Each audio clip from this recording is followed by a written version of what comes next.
Hello दोस्तों, आज हम बात करेंगे कैंसर के पेशेंट्स में होने वाले सर दर्द को कब हमें सीरियसली लेना चाहिए और कैसे उसे मैनेज करना चाहिए। एक अलग वीडियो में हमने बात करी कि कैंसर के पेशेंट में सर दर्द होने के क्या कारण हो सकते हैं।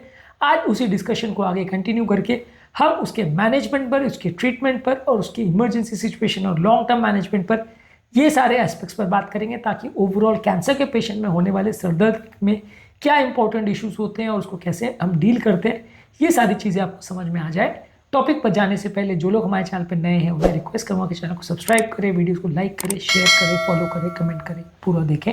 टॉपिक इंपॉर्टेंट है इसलिए एंड तक देखिएगा। चलिए शुरू करते हैं इंपॉर्टेंट वीडियो।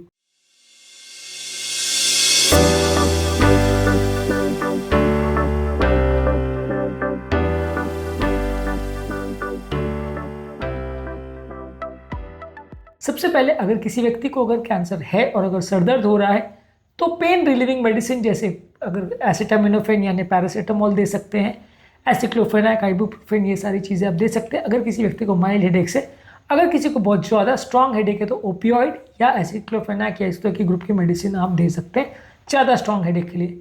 ज़्यादातर लोगों को जो ब्रेन में अगर हेडेक होता है उसमें ब्रेन में सूजन का एक इंपॉर्टेंट कॉम्पोनेंट होता है, वहाँ पे स्टेरॉइड दिए जाते हैं जो कि ब्रेन का स्वेलिंग और इन्फ्लेमेशन को कम करता है। इसमें ट्यूमर और खासकर रेडिएशन थेरेपी के बाद जो सर दर्द होता है वो ब्रेन के स्वेलिंग की वजह से होता है, उसको कम करने के लिए स्टेरॉइड्स का एक इंपॉर्टेंट रोल है। इसमें डेक्सामेथासोन या प्रेडिसोलोन इस तरह की इंजेक्शन मेडिसिन दी जाती है।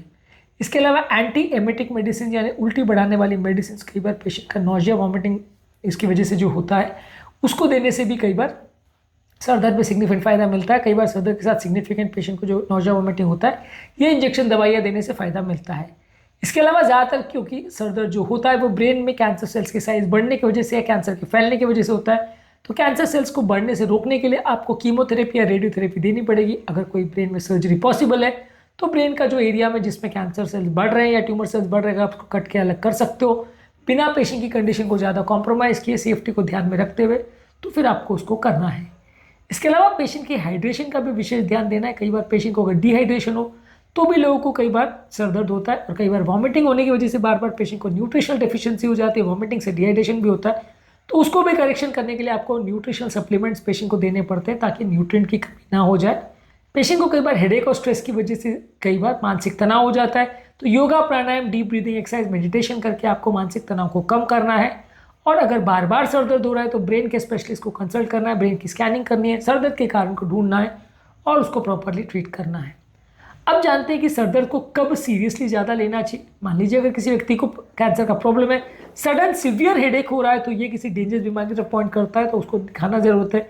मान लीजिए सर दर्द के साथ व्यक्ति को बहुत ज़्यादा कमजोरी हो रही है, कन्फ्यूजन हो रहा है, विजन में चेंजेस हो रहे हैं और साथ में मृगी हो रही है, तो ये डेंजरस बीमारी का साइन हो सकता है, तो ऐसे में आपको दिखाने की आवश्यकता है। अगर किसी व्यक्ति को फीवर हो रहा है, गर्दन में जकड़न हो रही है या रैश हो रहा है, वैसे व्यक्ति में भी इन्फेक्शन या मेनिंजाइटिस होने का चांस है, वैसे व्यक्ति को अभी आपको सीरियस लेने की ज़रूरत है। मान लीजिए अगर किसी व्यक्ति को अगर सर दर्द हेड इंजरी के बाद हो रहा है तो आपको सीरियसली लेके उसको डॉक्टर को दिखाने की आवश्यकता है। और मान लीजिए अगर थेरेपी के बाद भी सर दर्द बढ़ते जा रहा है, बिगड़ते जा रहा है, पेशेंट की हालत ठीक नहीं हो रही, कंट्रोल नहीं हो रहा, तो डेफिनेटली आपको डॉक्टर को दिखाने की आवश्यकता है। तो ये वो कंडीशंस है जहाँ पे आपको सर दर्द को ज़्यादा सीरियसली लेने की ज़रूरत है और डॉक्टर को दिखाने की ज़रूरत है। छोटे मोटे होने वाले हेडेक और जो माइल्ड प्रॉब्लम्स होती है उसके लिए तो आप हर बार डॉक्टर के पास नहीं जाओगे, पर ये वो क्राइटेरिया जो अगर मैच होते हैं तो आपको डेफिनेटली सीरियसली लेने की और डॉक्टर को दिखाने की आवश्यकता है। लॉन्ग टर्म इस तरह के पेशेंट में आपको रेगुलर मॉनिटरिंग करने की आवश्यकता है कि जिस कारण से सर दर्द हुआ वो ठीक हुआ कि नहीं, जो ट्रिगर्स थे वो ठीक हुए कि नहीं, और पेशेंट के ओवरऑल कंडीशन में सुधार हो रहा है कि नहीं।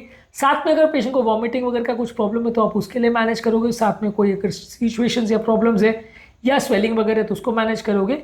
हेडेक को कम करने के लिए और क्या क्या चीज़ें कर सकते हैं उस पर हमने ऑलरेडी डिटेल वीडियोस के हेडेक के क्या क्या ट्रिगर्स होते हैं उस पर हमने काफ़ी वीडियोस की, जो कि आप हमारे हेडेक वाले चैनल यानी हमारे न्यूरो वाले चैनल में देख सकते हैं। उम्मीद करूँगा कि आज के टॉपिक में कुछ नई बातें जानने को मिली होगी। जो लोग हमारे चैनल पर नए हैं उन्हें रिक्वेस्ट करूँगा चैनल को सब्सक्राइब करें, वीडियो को लाइक करें, शेयर करें, फॉलो करें, कमेंट करें, पूरा देखें।